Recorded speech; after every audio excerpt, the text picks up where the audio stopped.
আসসালামু আলাইকুম বন্ধুরা। আজকে আমরা কথা বলবো বাংলাদেশের চলচ্চিত্র জগতের এক তারকা আনোয়ারা বেগমের, যিনি বাংলা সিনেমাকে গর্বিত করেছেন তার বহু অসাধারণ অভিনয় দিয়ে।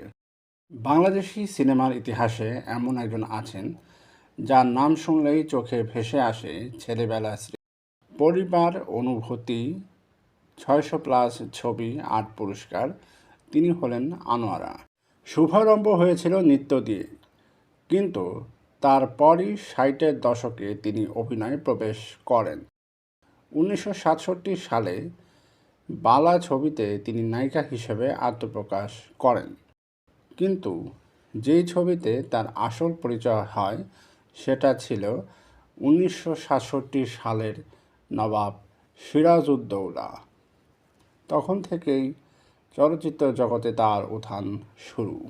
১৯৪৮ সালের ১লা জুন কুমিল্লার দাউদকান্দিতে জন্ম নেন আনোয়ারা জামাল। ছোটবেলায় নাচ গানের প্রতি তার অন্যরকম আগ্রহ ছিল।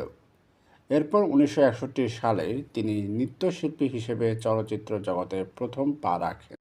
তার অভিনয় জীবনে তিনি ৬৬টিরও বেশি ছবি করেছেন ২০১৫ সাল পর্যন্ত। তার দক্ষ অভিনয় আর চরিত্রের প্রতি নিবেদন তাকে এনে দেয় ৮বার জাতীয় চলচ্চিত্র পুরস্কার।